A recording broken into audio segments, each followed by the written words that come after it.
cut it out if it is, right? Kyle's in charge of edits right now. So Okay, I don't so know. you can cut this out if you're uncomfortable. Sure. But, He's not gonna cut. but Of even course. Stop!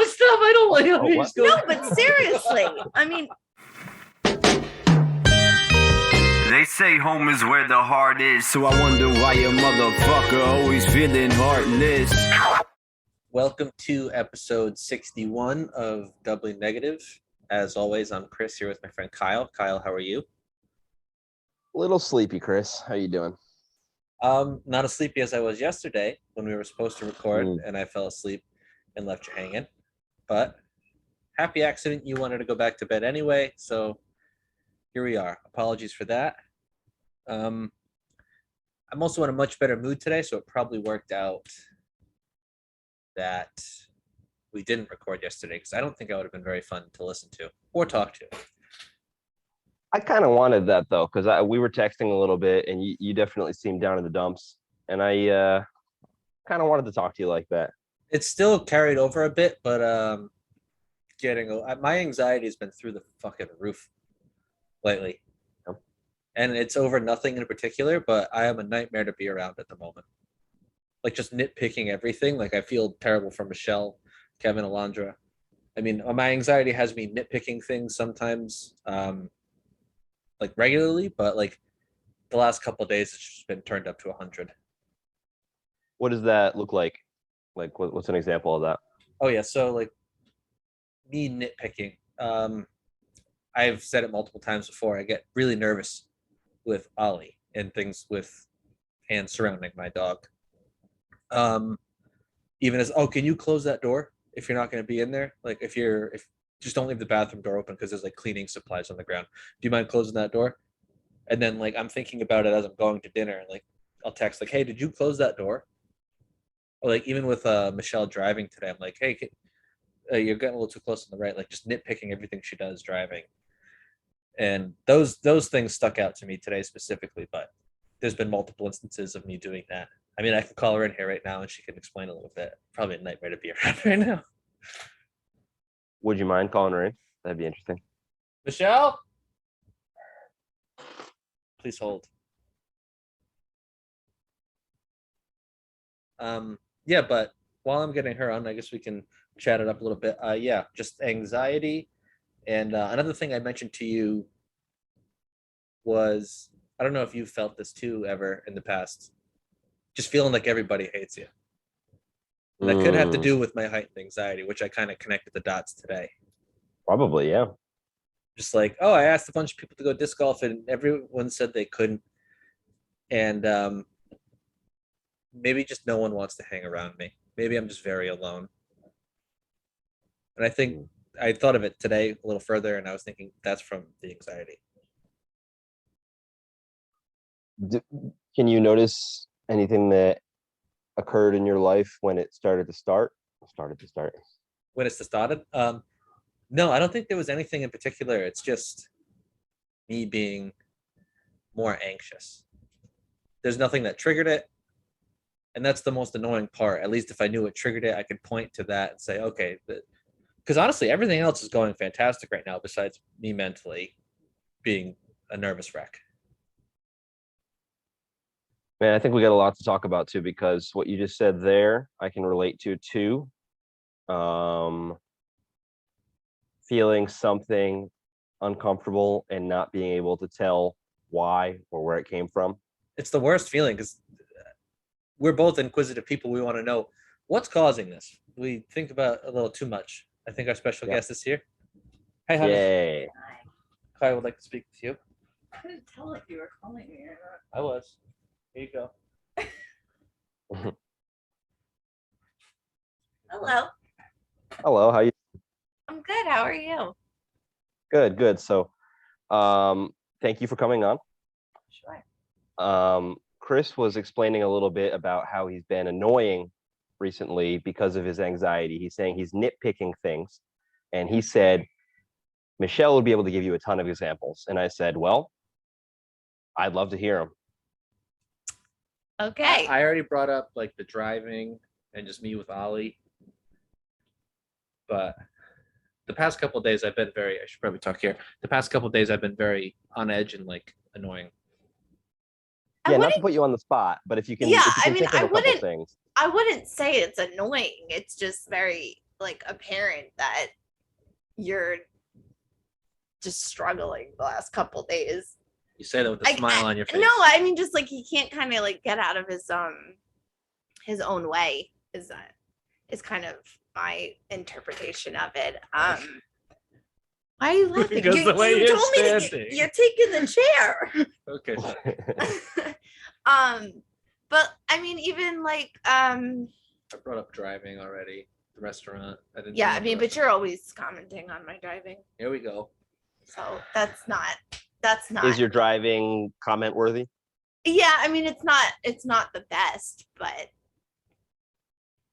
that's Yeah, not out of because what Chris is saying to me, it sounds like, yeah, what he's commenting on is like you understand why, but maybe it's a little too far.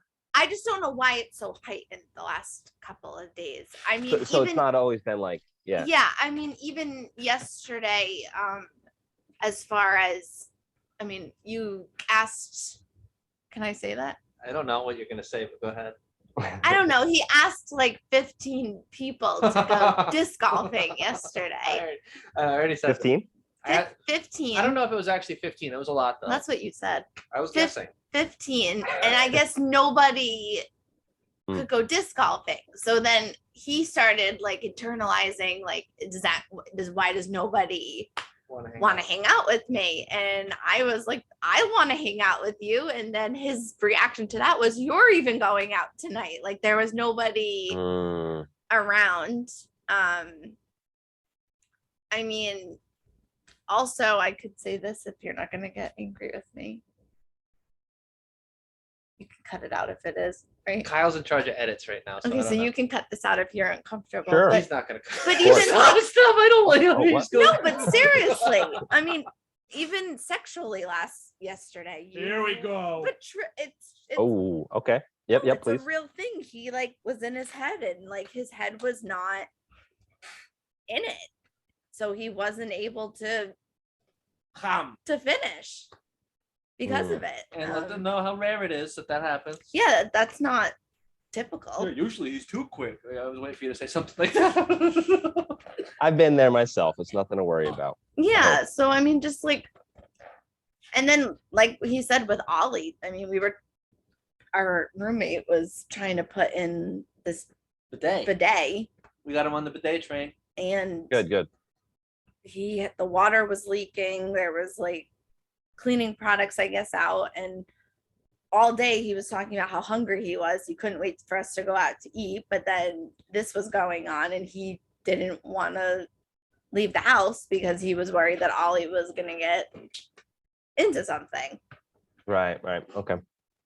So I would just Well, say, That's Ollie's first appearance on the podcast too. I like that you're being like communicative the whole time.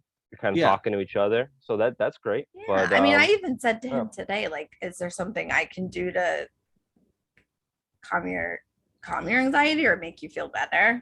It's just been, it is what it is. But very open line of communication. She knows, I let her know. In my own head, she understands. Oh, well, thank you for helping us paint that picture. Really appreciate it. You're welcome. Thank you. Thank you. Oh, Buddy, let's go. That was Ollie's first appearance on the show as well. So welcome another guest. is that right?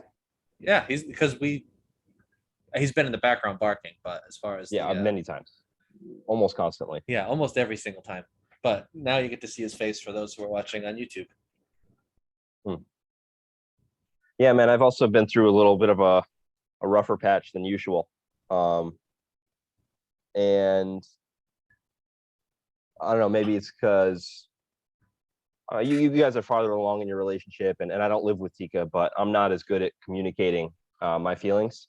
Sometimes it's hard. I do want to say I was hesitant to even say that, but it was one of those moments like yesterday, like she said, could not finish, now everyone knows. And you've been open about that on the podcast too, so it'd be pretty unfair for me to just kind of, no, I finish every time, dude. But afterwards, I just told her when we were laying down together, like probably because of what's going on in my head, because she didn't really know up until that point. But sorry to cut you off. No, it's okay. And by the way, not being able to finish is way less embarrassing than not being able to start. And actually, it's probably the least embarrassing now that I think about it, because it's almost like, yeah, I could go forever, dude. I just like, I wasn't so gassed. Now that I'm a runner now, I've been running all the time. My legs are just gassed. So, it's a lifestyle. It's not a hobby. That's another thing. I started running like 2 weeks ago. And after my first run, I was walking around the house shirtless, just telling Michelle to look at my runner's body. Really? Just because it's funny. I know it's not real, but just me saying, yeah, for me, it's not just a hobby, it's like a lifestyle change. This is my life. I run. I like to run. But back to your relationship. But it is real. It is real in your head, though, because I know you wouldn't be doing that before you started running, probably, right? No, probably not. But I just like to say it to be funny. But yes, so you're not as good as communicating as I. Yeah. Well, I was just trying to get to this point where I guess it just takes me longer or something. To I don't break know, but down anyway, the walls to actually feel comfortable opening up in that way. maybe. But anyway, yesterday, I said I haven't been feeling great. And I kind of explained a couple things I've been thinking about and just not feeling good. Basic depression stuff, just like not being excited about the future, not enjoying the present, things like that. And she was saying, well, what caused it? And that's what made me think of the whole thing, is when you said, well, I asked you the same question. I was like, when did it start? Why? I don't fucking know. I think that's the difference between having the blues or normal anxiety. It's like the irrational part. Like there's no reason for it. I think that's Nick could probably correct us on this, our resident therapist. He'll come in soon, I'm sure, since we're both down. So he'll be back soon.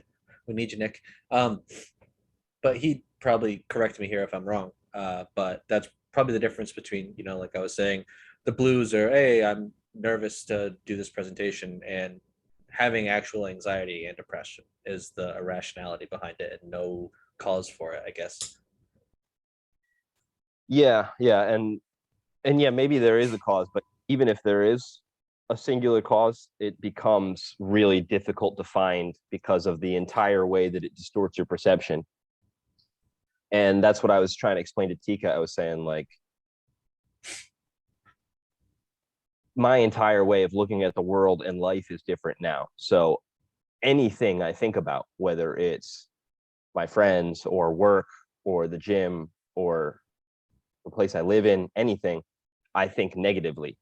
Yeah. So in that lens of the world, anything could be the problem. Everything is the problem. Yeah. It just, there isn't one thing like, oh, my dog died. This is what you're talking about. It's not like that. It's not like this specific thing is making me unhappy. It's, I'm just unhappy. And maybe there is like you're saying, like maybe Nick would correct us and say, well, you're just not feeling unfulfilled in life or something. But it's not easy to pinpoint when you're feeling like that. And that's where I've been this week. Yeah.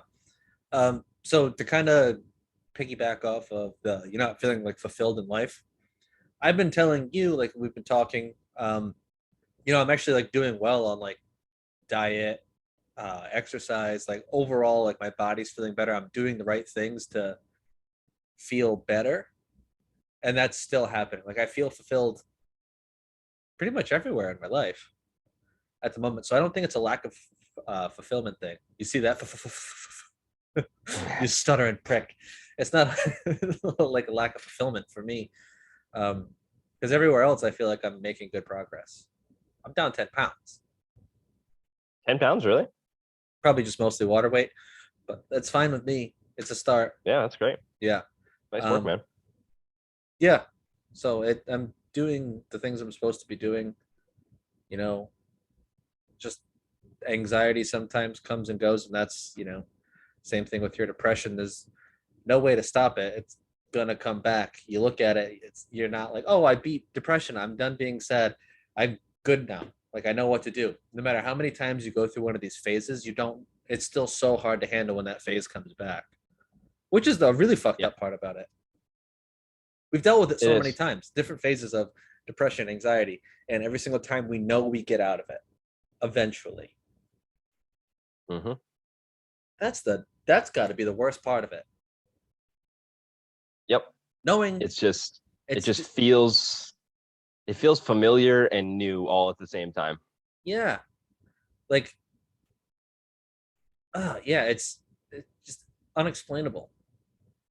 Even when you develop these coping tactics, and there are sometimes it just hits you hard.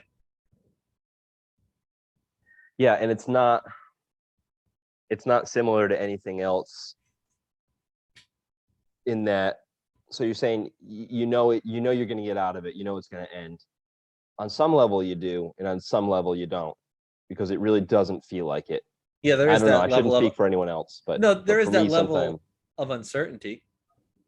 Mm. Like even me in this case now, where I'm having this heightened anxiety, I'm like, do I need to go on medicine? Is this going to be a thing all the time? Like I still feel that way. Yep. So there is that uncertainty of, am I going to get out of it this time? But well, you did stop seeing your therapist recently. Well, I don't think that triggered it though, because I felt fine about that, and I still do have another appointment with her. I don't know when it is, but we have another appointment, and that's where I'm going to tell her I want to get referred to someone else when she leaves. So, you know what else I was thinking? And this may sound crazy, may sound foolish, but we've had guests on 2 weeks in a row. You and I haven't really had a conversation like this in over half a month. Oh, you're missing your Kyle time. Yeah. Even sitting down, plugging in the mic, getting set up, and knowing it was just me and you tonight, I started feeling like, okay.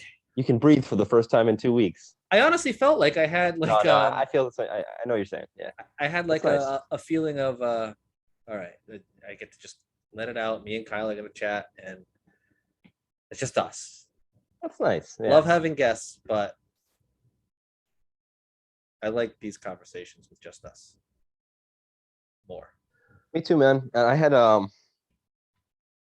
this could very well be a big part of what's been going on with me too, but I had some serious anxiety. But I don't know if it's actual anxiety or what. Maybe you can help me through it.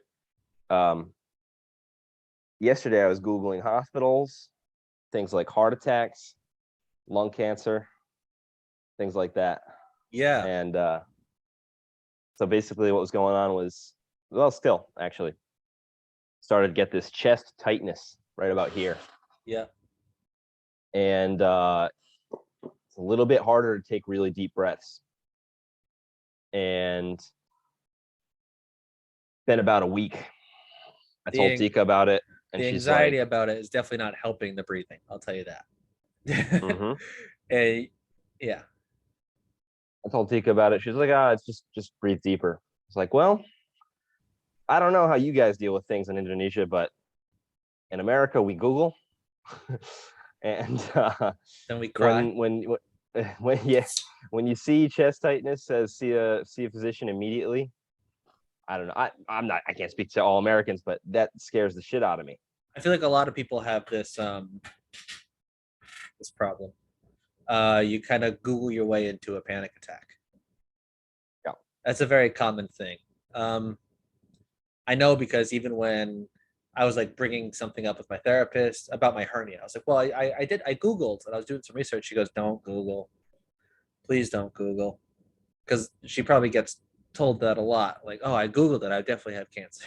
Or like in this case for me, I was like, I have a hernia. It's very common, and I don't know. I don't have an answer to combat that. Usually when I have those feelings of impending doom, like, oh God, my chest, I've done a good job of not Googling things anymore. And a lot of the times I wait them out. And I kind of want to tie this back into something you said in one of our very first episodes about religion and people sinning. If they truly believed that sinning would get them in hell, wouldn't they not sin? If you truly believed that you had something seriously wrong with you, like cancer, the chest tightness, wouldn't you go immediately? Maybe yes and no. I appreciate the comparison, but it's a little bit different. I kind of want to just do because- the callback, and I thought maybe it had legs. No, it's got stumps. I wouldn't say it's got full blown legs. Yeah. But It did a tour or two overseas, and yeah. No, it's a fear. It's not a full certainty that I was having anything, but it's like, it's kind of like, I guess I'm Googling to try to prove my own fear wrong. Mhm. And that kind of worked with the lung stuff, actually, because I ended up finding that almost certainly if it's a real lung problem, it would be associated with coughing. I didn't have coughing. So I'm like, okay, so it's just my heart. I'm just going to have a heart attack instead. So, and actually it didn't really help. But yeah. But anyway, I mean, the big thing is, whether I Google or not, the thing is, I've got this chest tightness for about a week. And I guess everybody's got their own threshold. But for me, it was getting to the point where, okay, I got to see a doctor. A week is long enough. It's not like painful, but it's something there, and it's a chest thing. It's like, fuck. Are you seeing improvement? Here's the thing. And I don't know how much I should even go into this because it's super not interesting. Don't even start with the Bali stuff, dude. I can't. Yeah, exactly. All right, just go ahead. Just I'll just overview a little bit. hold on. Wait a minute. Go ahead. Yeah, asshole. You douchebag. I'm sorry.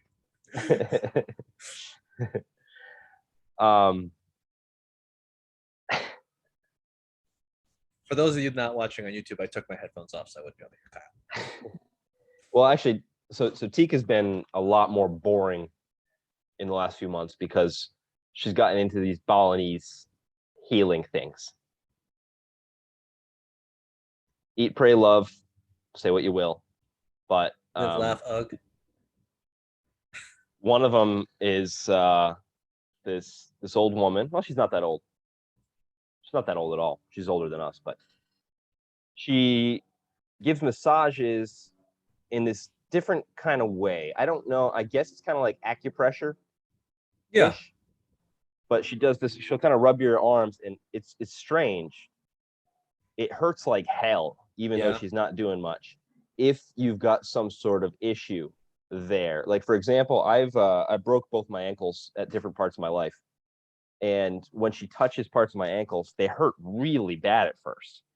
And she'll say like pretty interestingly astute or insightful things like, "Oh, you're not really getting blood flow here." And the reason I went in the first place is Tika's got some sort of health issue. I don't think I'm going to say exactly what it is, but No. You can't see it. It would be impossible to know about.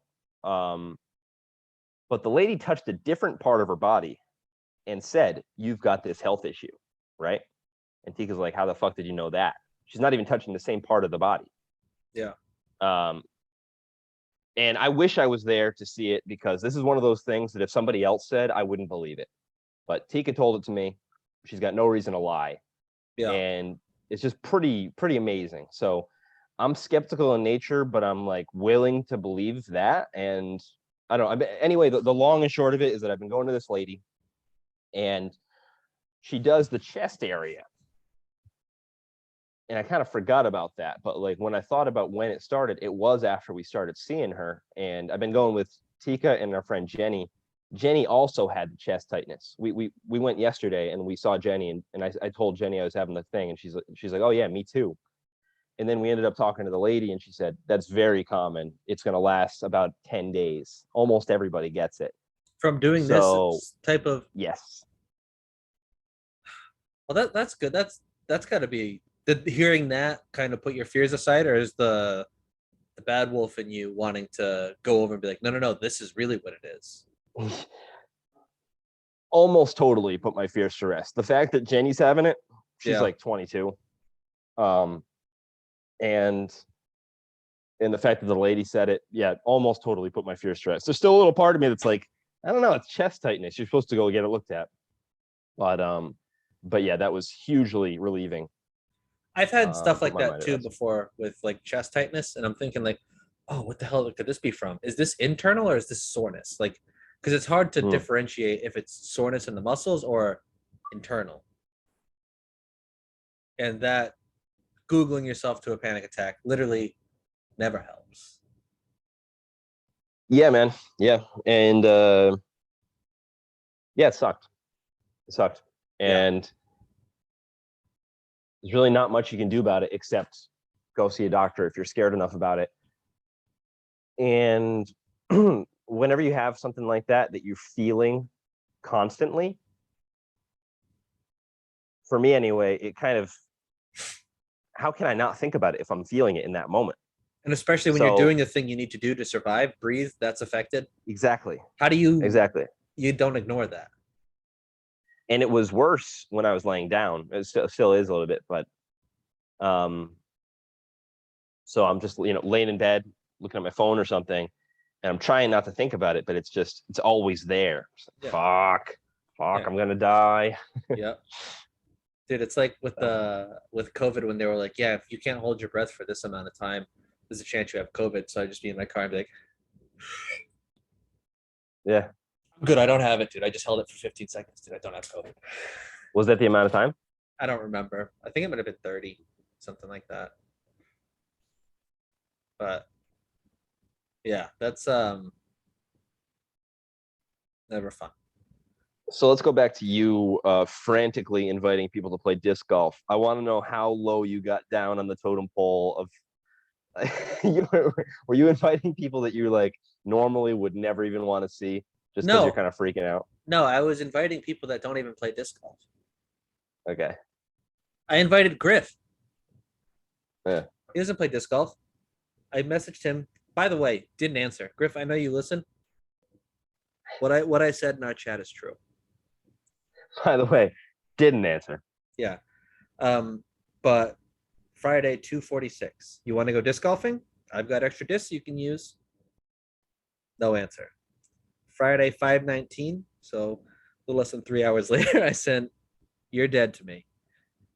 And he saw it and That's didn't answer. reasonable. I think so. But I was asking people that don't even play disc golf. But there are people I want to play disc golf with, I was just thinking, hey, maybe I can, teach a friend how to play and give them a new hobby. A lot of people that play this for the first time really fall in love with it. Yeah, but you're kind of giving me the more rational part of your brain. I want to hear the crazier part. Yeah, I was like, I really don't have any friends. Like, I'm alone. And then that takes you to a spot where it's like, maybe I feel this way because, like, when some people get bored, they can always say, all right, I'm going to go hang out with my parents. I'll go see my family. I don't have that option. So when all my friends and my significant other, my wife, who you all just met, are busy, I feel so alone sometimes. And there are times where I'm fine and I prefer I'm not hanging out with anybody. Michelle's out of the house. I can just sit, play video games, but then I'll find even after like an hour or two, I'll be sitting on the couch just on my phone. Like, I wish Michelle was home. So I don't know. I like the isolation for little bits of time and at specific times. And I think me with the heightened sense of anxiety I've had over the past couple of weeks, paired with no one wanting to hang out, nightmare for me. Yeah. Was should I just say what I felt or should I say what I'm thinking of? What you felt and then what you're thinking of. No, I'm gonna go the opposite way. Okay. Sorry, buddy. It's okay. There's this guy on YouTube, Matthew Hussey or Matthew Husey. He's mainly a dating advice expert for women. Okay. But I watched a couple of videos. Is he a white guy? Yeah. Classic white guy being like, "Hey girls, I'm going to tell you how to date successfully." It's a nice coming from a man with a dick. Yeah. I'll tell you what you need to be doing. It's like the Bo Yeah. Burnham song where he's like, "We've had the floor for at least 500 years." It's oh, it's too funny. All He's right, pretty sorry. successful though. Yeah. So I might get into it. Anyway, he said one in particularly. That's something we've even talked about, but it's just good to get reminded. I guess it was the way he said it, because now that I'm even going to repeat it, it sounds so obvious. Anyway, emotions change. Whatever you're feeling right now, it's not going to last. And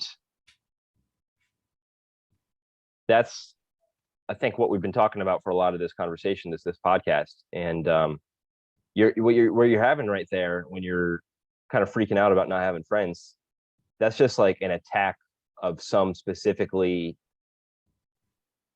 I don't want to say negative, but uncomfortable emotion. And the specific thing I can relate it to is like a couple periods where I was dating a lot, where I was like going on dates with different girls and actively trying to date a lot. I would have this this kind of interesting seesaw of, not seesaw, but maybe back and forth or pendulum of confidence. It's like sometimes when it was going well, when a couple of girls seemed to like me at the same time, I would feel like really confident, really, really high self-esteem. Yeah. But then the opposite would happen. And like sometimes I would try to make dates with a couple different girls and everybody would blow me off. And then I would kind of like, you know, I asked the question and you kind of skillfully avoided it, but I think you know what I'm saying. When you reach down on the totem pole, it's like you have a few people that you really, I'm going to say it for myself, I'm not going to say it for you. During those periods, I would have a couple girls that I really liked, and then I had some that so I would reach all the way down and everybody would blow me off at the same time. And then I would feel maybe something similar to what you're talking about. It's like, nobody likes me.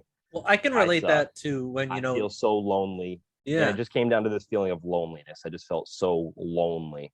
I can relate that to when, me and Michelle were separated for a little while and I was on dating apps.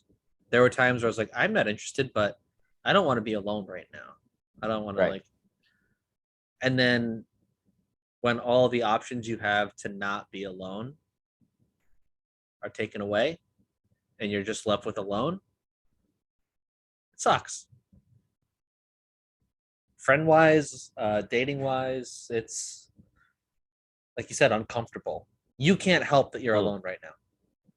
It's something you literally don't have control over. Even if you went to like a bar and hung out with people you didn't know, you're still, I mean, me personally, I'm sure some people can go to a bar and be like, oh yeah, I'm just going to have drinks and chop it up with the regulars. Like, I could be alone, feeling alone, have friends blow me off, and then me say, okay, I'm going to go to an event and just do something by myself. I would still feel so like alone. I don't know. I don't have that ability to just go and make friends. Yeah, and sometimes when you're feeling that way, it's not even gonna, you think you want to hang out with someone, and maybe you do, but then it's also possible to be lonely with someone too. Do you find comfort in that? Being lonely with other people around that are also lonely and not connecting with them at all, just being lonely, isolated in the same venue? Sometimes it makes it worse. It depends. Okay, so one friend I've mentioned a few times is her name's Chitra. There have been a few times Chitra and I have been like that, where like we're both sad and lonely. Like she's upset about whoever she's dating, I'm upset about whoever I'm dating, and we're just like, yeah, we're not even talking, but we're kind of just that. Like, that's good. But then I've got the other example is like, I guess that's because we're on the same wavelength. Like even if we're not really connecting, we both know where we are.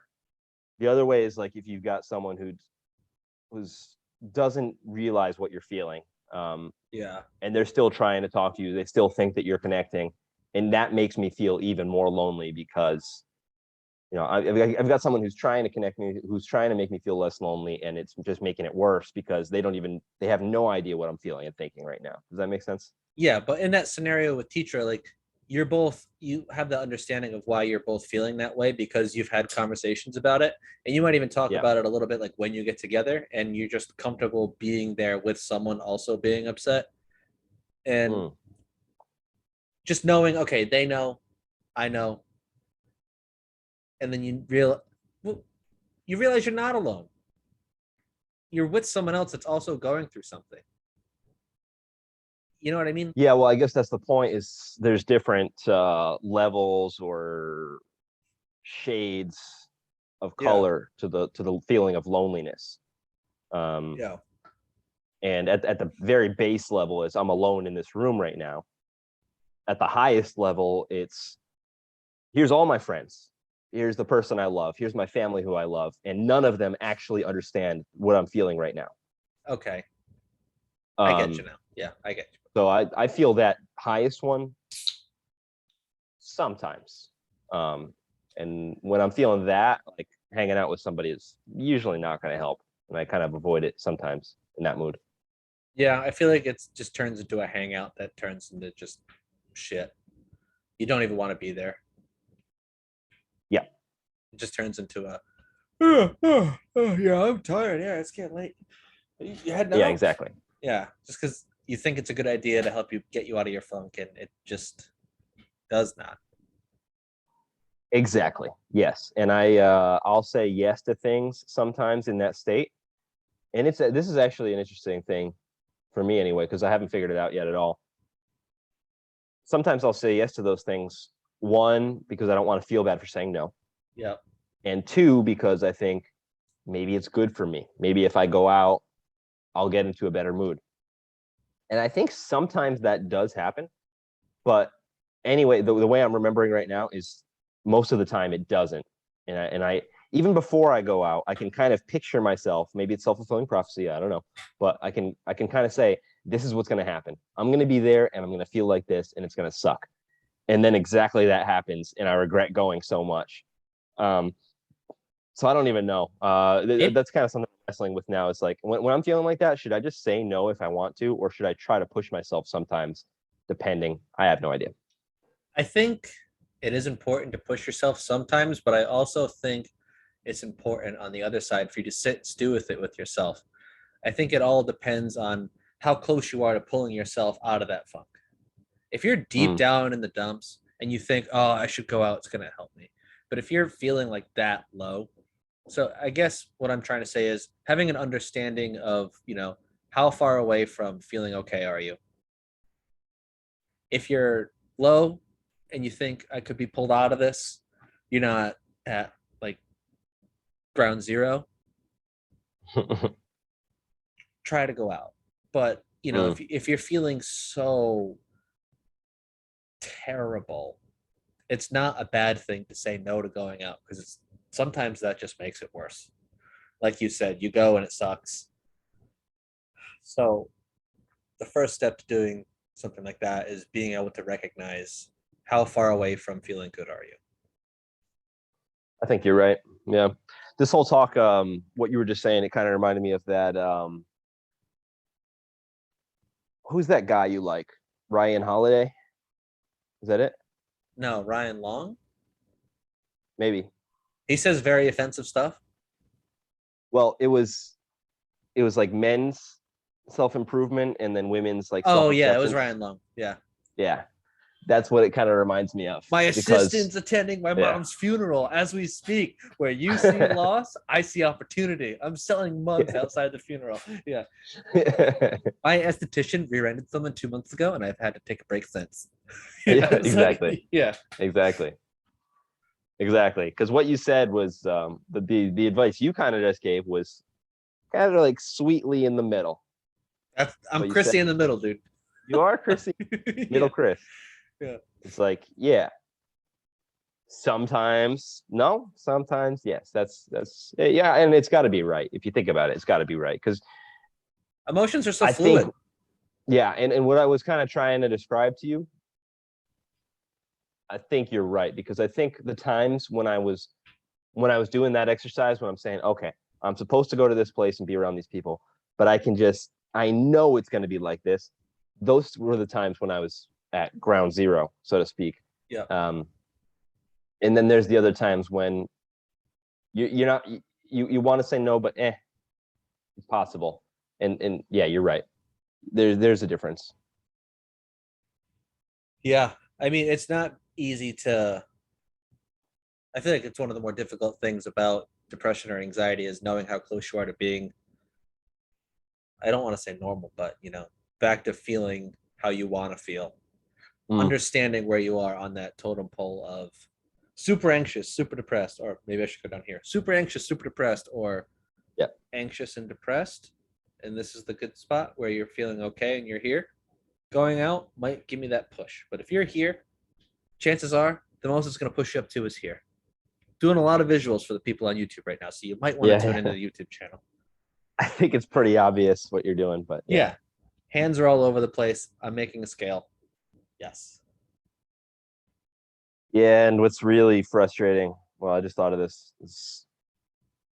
I had a period, I don't know, maybe a month or two ago. I guess it must have been 2 months ago, where I started like getting higher on that totem pole. I was well past the midpoint. It's like, yeah, I'm doing it. And then I don't even know what happened, but just right back fucking down. And that was after being lower on the totem pole for quite a while. And then I just like kind of climbed. And then nope. Fuck. It's a continuous just climb to try to get yourself mentally right. That's why everyone's got some form of something, because we're all just trying to climb. And sometimes you don't want to climb. Yeah, exactly. It takes a lot of effort and work. Probably not for everyone, but for, I would say, a large portion of people. To just feel fuck level on those. that totem pole. Fuck those people that don't have to work for it. Yeah, you fucking assholes. Yeah. So you kind of wanted to talk about something else. Are you okay if we pivot here? Or did you want to go into that a little more? No, it works. All right. Imposter syndrome. This is something that you're interested in talking about. Actually, it works quite nicely because I think it's a combination of the things we've been talking about that leads to this. So imposter syndrome, I don't know. I know it from memory, but I can't define it. I think I have it up on my Google. Okay, go ahead. As we speak. Not wearing my glasses, so if you see me squint, that's just, what I do.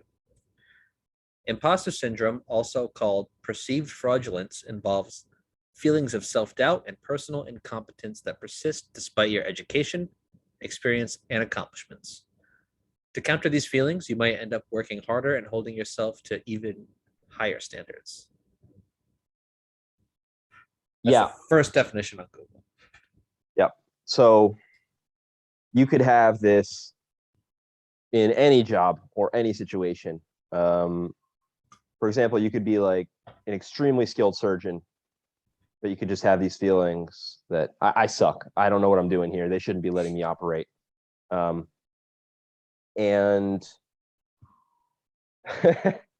that's a funny comparison to mention because I'm about to say it with the podcast. I am not an extremely skilled surgeon or an extremely skilled podcaster or anything, but I think having that really low mood lately and then kind of thinking about our journey of self-improvement, you and I, and viewing it in a really harsh light, to be honest with you, especially because of the exercise parallels. Like you just started running again. I've kind of fallen off the gym and everything. And I just started like having this real like mean thought to me and to you too, because you're involved in this. Just like, why would anybody listen to us? I just started having this like brutal feeling of inadequacy of what we're trying to do here. And that's why I wanted to talk about it with you. Well, it is a very good pivot and it does fit because when we're talking about, feeling alone and sometimes being with someone that's also feeling the same way and, being alone with them helps. Maybe that's what we're providing. Because I'm sure there's a lot of people that think, I have this anxiety, but I shouldn't. What the fuck is wrong with me? There's no reason for me to feel this way. And then hearing someone else say, oh, they're nervous for no reason and they just have a heightened sense of anxiety, and being able to realize that and try to get through it. You know, that's why they say misery loves company. You know, you like someone to be there with you. We're there with the people that are listening. I'm sure a lot of people, well, I hope, here's my imposter syndrome. A lot of people listen to this and think, hey, oh, I can relate to that. That happens all the time. Just knowing that you're going through it and it's normal to go through this stuff. Yeah, it's another example, I guess, of what I was kind of getting at earlier about how the depression or whatever will cloud everything and make you think about everything in the worst possible light, because I'm not really feeling that same way right now. And right now, I can think of all the things we said at the beginning of the podcast where, well, we like doing this, so it doesn't even really matter if anybody listens. Yeah. And what you said is an excellent point, and there's a lot of excellent points. Like, it's not really a rational feeling, but in that moment, like when I was having that, like, again, it's like an attack of an uncomfortable emotion. I could only view it in that way. Yeah. Like that I was embarrassing myself by doing this with you, that we're embarrassing ourselves. Like, why would anyone listen to us? What do we have to say? We're just a couple of frauds. Yeah, and I'm putting you in there, but it really had nothing to do with you at all. No, but no. It's true though. Like, you think of it like, what the fuck do we know? Yeah. We don't have degrees in psychology. We don't have, we're just two guys talking through our own shit and trying to improve ourselves and hopefully give other people, the want to also improve what they're going through, and just know that, hey, you're not alone. We're here. We're doing it. It's just, no. I mean, I felt the same way. Like, what the fuck do I know? But I know exactly how you're feeling. Yeah. And the thing we got to remember is, at the end of the day, we do this for us, right? If we were doing this just to try to get famous and try to get a bunch of views, don't you think we'd be a little more persistent with advertising that we do this? Yeah. We're doing this for us mostly.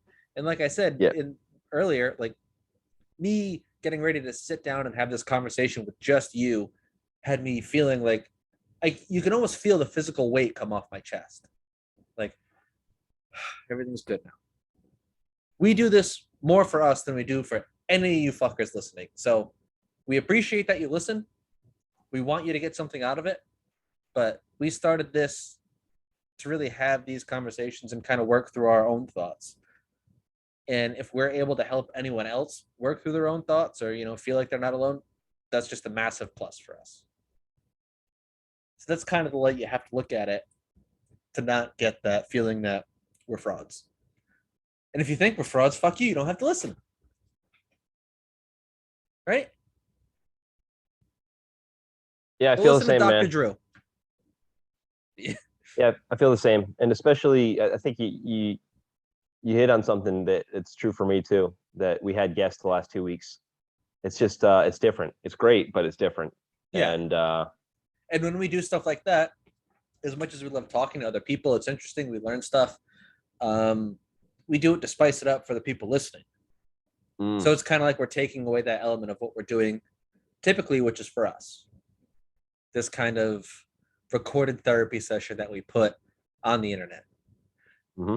Now, I don't want people to say, oh, you guys don't always talk about like feelings and all that stuff.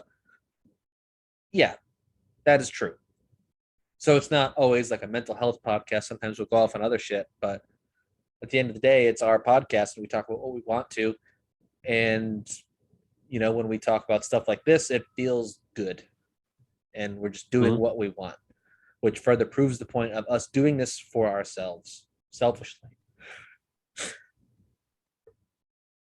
I've had a lot of times where, because the time we do this podcast, it's always morning for me, night for you. And when I'm depressed and I don't have a reason to get up, which is almost always, I'll sleep pretty late. Yeah. And we do this at 10. So that's a little bit earlier than I'd like to be up. Yeah. But I do it every time. And the usual feeling I have when I'm in that mood, it's not always, I don't want to make it sound like I'm always like that, but often I just want to go back to bed. And I kind of look into the future. I say, after this podcast, I'm going to go right back into bed. But a lot of the time, it doesn't happen every time, but a lot of the time we talk, I do end up getting that weight off the chest thing. And then I feel a little bit lighter, and it's a little bit easier for me to do the things that I feel like I should be doing, whether it's work or exercise or whatever. I get that boost from doing this with you. Yeah. I mean, a lot of times, regularly. A lot of times, like, I'll be exhausted and then we'll start recording and then I can't go to sleep afterwards because I just feel like, oh, hey, I'm refreshed. I'm good to go. And I'll just sit in bed and scroll my phone, which is probably a terrible habit. But I'm just feeling awake and, energized. And I know for me, and you might share this as well, with the early mornings, me late at night, we don't skip it, and part of it is I don't want to let you down. So I think our friendship kind of comes into it where it's like, I enjoy talking to you. You may enjoy talking to me. I think you do. Wow. And you kind of just I don't want to let you down. And it's kind of us keeping each other accountable without me being like, dude, where the fuck were you, dude? With, the men's motivation video. What the fuck are you doing? We should be putting out 6 podcasts a week, dude. It's an unspoken accountability that we hold each other to. Yeah. And we've been jerking each other off for a little while, and I do like it. I want to finish. But I think I'm sure you do.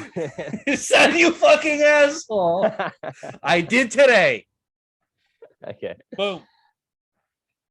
But I want to widen the bit, because I think I got a way to widen the point.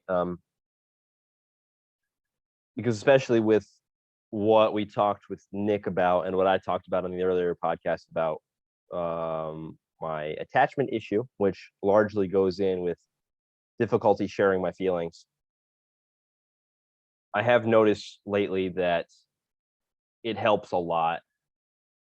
And this is another thing that probably sounds obvious, but that's what we're talking about. I think when you and I are talking about doing this podcast and feeling better, we're talking about basically getting those internal struggles out by expressing them, and doing that with you, definitely. And actually with Tika yesterday too, because I was in the thick of that fear about my chest, and I noticed something.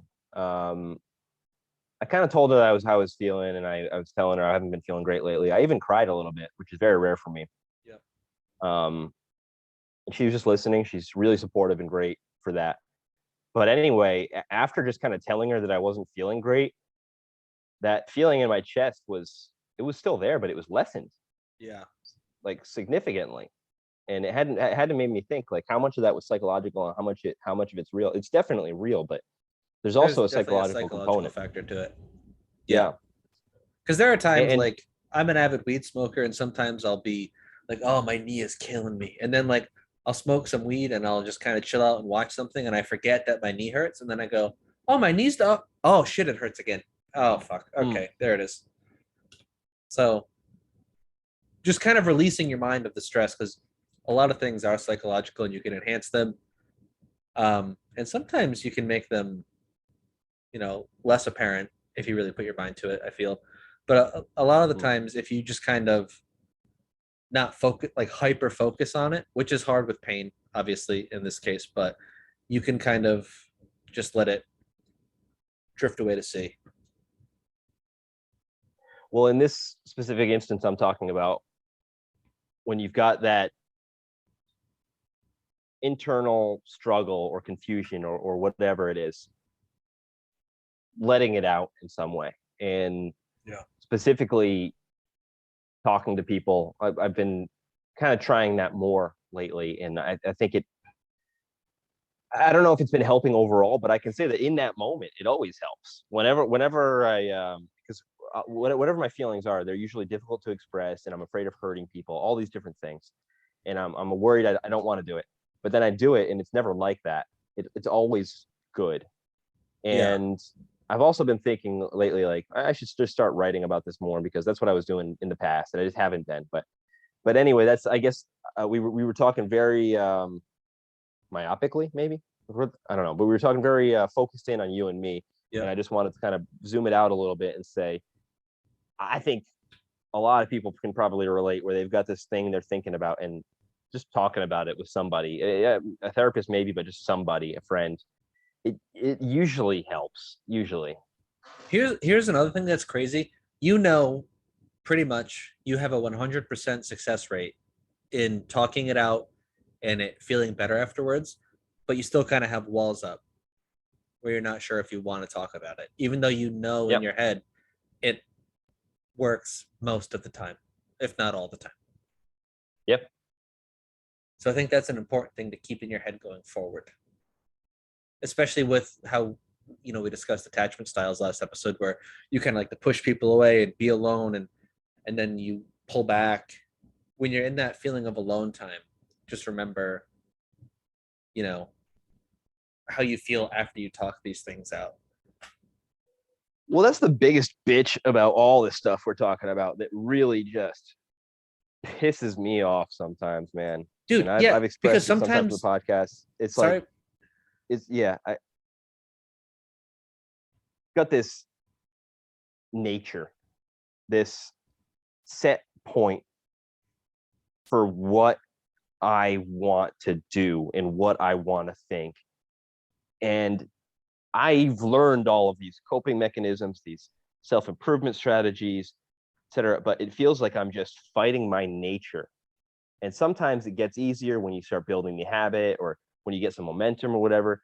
But at the end of the day, just doing those damn things just feels like fighting my nature. It just feels like unnatural. That's what that feels like. Even though I have 100% success rate, like you're saying, of sharing my feelings and feeling better, it's not natural for me. Yeah. Even though I know exercise is good for me, it's not natural for me. It just pisses me off. Yeah, no, it does suck, because we have our defaults. I feel like everyone has their defaults of, I guess I'm just complaining that life is hard right now. It is difficult. I mean, Yeah. And I'm sure you've gone through times that were more difficult, and it didn't affect you as much because you were already in a better headspace at the time. That's another thing too. Well, that's why, like, the momentum and building the habit, like they say, whatever, you do something for 28 days or 30 days and it gets easier. And basically true. It's like the first part that's really hard. But that always makes me wonder too, like, because I've had those periods of momentum, so have you. Why do we always end up at the same spot? And I feel like I've been talking about that for a year. I think I've been talking about that on very early podcasts. And we've been talking about that since episode 1. That's a recurring theme here at Doubly Negative. And I think maybe we have made a little progress, or maybe my understanding of it has. I think it's that nature that I don't know if we were talking about like trauma and stuff and all that girly stuff in the beginning, but I'm starting to think more about that. It's like we have opened up like way more. Before it was like, yeah, I'm sad, it's okay, bro. And now it's like, this is why I feel sad. So we are working towards better versions of ourselves. And I think there's a whole branch of one. Sorry to cut you off. There's a whole branch of, I guess, psychology and self-help that kind of goes against a lot of that that really surface level stuff, like the hustle stuff, just do it, bro, right? Yeah. There's another one that goes deeper, and it's basically like, if you don't fix your underlying issues, you're just going to keep sliding back to that point. And I think that's probably where I'm at. And I don't know if I've needed this year to kind of think about or come to this realization, but I think that's where I'm at now. It's like, for a lot of my probably a decade, I've been trying to just work out, just eat right, just meditate. But it just doesn't.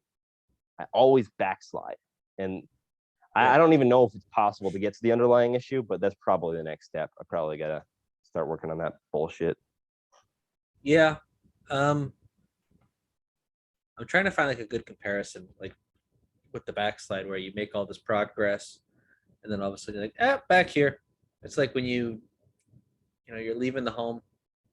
Your home is that. Oh, I knew this was gonna fall at some point. That's my fault though. I hit it. You leave the home base. You're getting away from where you're most comfortable, I guess. And then you get too far out and you go, ooh, I'm gonna go back. Like when you're going out there in the beach and you're going and it's getting slightly deeper and deeper and deeper, and then there's a big drop off and you go, oh no, that's too deep. I'm gonna go back.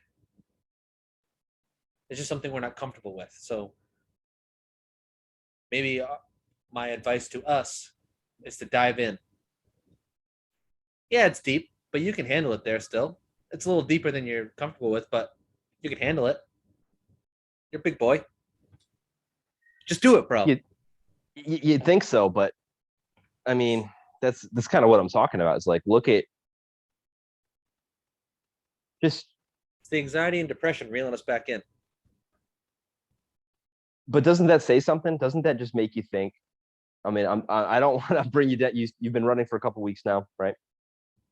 But I know you have this hope, and I always do too. When I start getting some momentum, I have this hope and I have this feeling like I got it this time. This time I got it.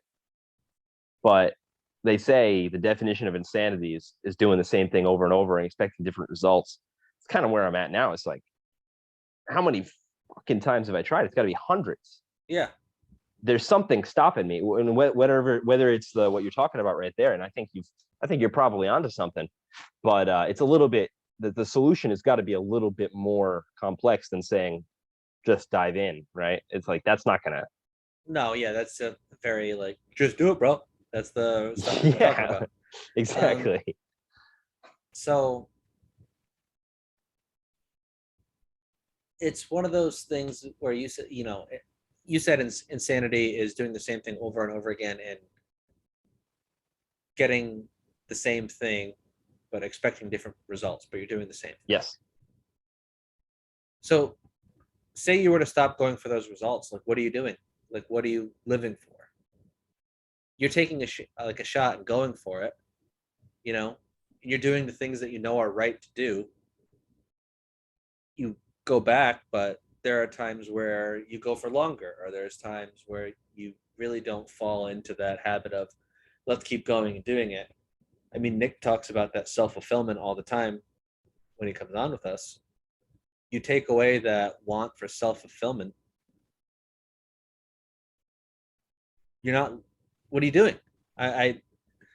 It's not about the alternative isn't to give up and stop trying. The alternative is to try to find a different route to the destination. But there are only so many different routes. Doing the same thing and getting different results would be like let's say you're trying to exercise, right? Well, what if your version of exercising is just moving your finger all day long? And you do your research, try it out, you find out that this is never going to make you lose weight because you're just not burning enough calories. Yeah. But then you just keep doing it, right? And to some degree, I think that's what I'm doing. I don't want to speak for you, but just the fact of gaining and losing the same 20, 30, 40 pounds, gaining and losing the same 10 pounds of muscle over and over again for years or decades, there's something else there. I think there are some people that can find one thing that works for them and keep doing it until their body stops working and they just enjoy doing that one thing, like jiu-jitsu, running, powerlifting, the things we've talked about on this podcast. I think for people like me and you, if we stick to that same thing over and over again, we kind of get bored. So it's kind of noticing these trends, like, all right, maybe I should run, then lift, then I'll play some soccer, then I'll try this other activity out. We just need to have, guys like me and you need to have different activities to keep our selves entertained. No matter how much we love that activity, it gets boring. It might get boring. I don't know, man, because I think what happens is you fall off this, or I should speak for myself again.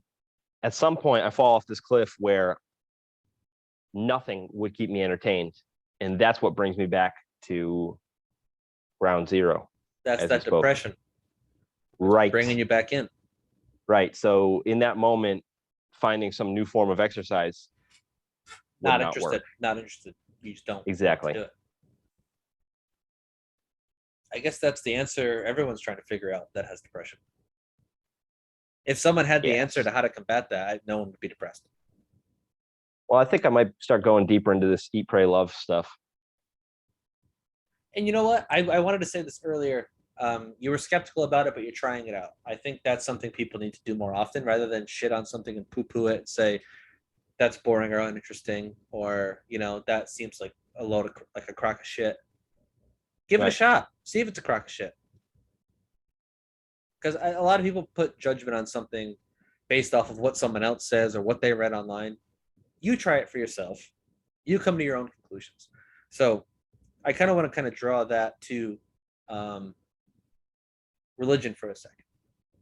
I'm an atheist. Do not believe in God. Don't think there's a higher power. I think religion in some aspects is a very good thing. And I encourage people to try it out if they want to. That sense of community, that sense of being a part of something, that sense of, I don't know, believing in something. I think that's an important thing to have, whether it's something I think is foolish or not. Just give things a shot. I guess that's all I'm trying to say. I don't know if that comparison even made any sense. I tried. It made sense before I started saying it out loud. Give things a shot. It does make sense. It does? Okay, good. It does, yeah, because that's the big drawback of being skeptical, is that you can be closed-minded. And I'm very close-minded. Yeah. There was this Italian restaurant that opened up down the road. I went, it's a restaurant that's Italian in Coventry. You think it's going to be good? Fuck that. Didn't go for like the first year and a half it was there. Michelle convinced me to go. We went. I fucking love it. It took me like a year and a half to get there. Now I'm a huge fan. Skeptical because it was an Italian restaurant in Coventry that's attached to like a preschool. Exactly. I don't blame you. I'd be skeptical too. Yeah, but try it out. You might like it. And if it's working for you, great. And fuck anyone who says, no, that's bullshit, dude. I don't know why you're doing that. Well, hey, it's working for me. I don't care if it doesn't work for you. It works for me. Yeah. And maybe it can be likened to like moving more towards the middle too, which is I think a theme that you and I kind of discuss pretty often. For example, earlier we were talking about going out when you're not feeling it. It's like the one example is pushing yourself always. One example is never doing it. Go towards the middle. And quick plug to the show This Is Us that Nick mentioned on the one. I'm about, in the span of 1 week, Tika and I have watched 20 hours of that show ish. Okay. So and out of the it's 7 pretty days, you spent almost a full one just watching This Is Us. It's pretty good. I watched 20 hours in a week, but it's pretty good. Well, we watch a lot of shows in general. Okay. But yeah, no, it's good. It's good. But anyway, there's one character who's a perfectionist, and he has anxiety and mental breakdowns and shit. And the other character is describing him. His brother is saying, I think it was his brother. He says he doesn't try anything unless he knows it's gonna work. Like he doesn't try anything unless he knows he's gonna succeed. He worries and thinks too much and blah blah blah. And I related to that quite a bit. And maybe you could too. Maybe that's why you're not trying that restaurant, because you're like it's an Italian restaurant in Coventry, and I'm like, this is some lady who's doing massage. How can she? Right? It's just but in the end, what are you really investing to find out? Not a whole lot. You're gonna go to the restaurant. How hard is that? Yeah, I'm gonna eat just- food, and I'll probably eat the whole dish, regardless if I love it or just like it. Chances Yeah. are, I'm not gonna hate it. Yeah. So for myself anyway, how skeptical am I? Pretty damn skeptical. Maybe I can just push it a little bit this way. Maybe that'd be good. Yeah, we need to become Chrissy and Kyle in the middle. Yeah. That's what we've been trying to do, and find our level, find our balance, get in the middle. Wrap time. I think so. Hour and 10 minutes, so we're actually over. So thank you if you made it this far. I think this is a very good conversation. I'm not going to plug all of our websites and stuff because I'm over it, and it's the end of the episode, and I doubt people have made it this far. And if you have, patreon.com and YouTube, just Google it. Kyle, any closing words?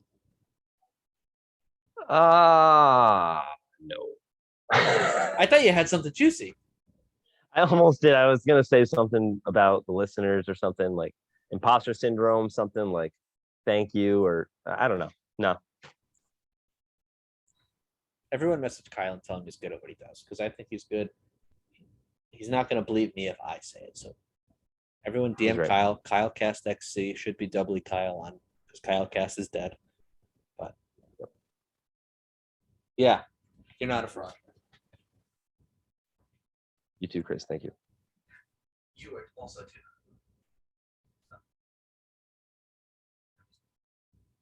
This is life being bound to love.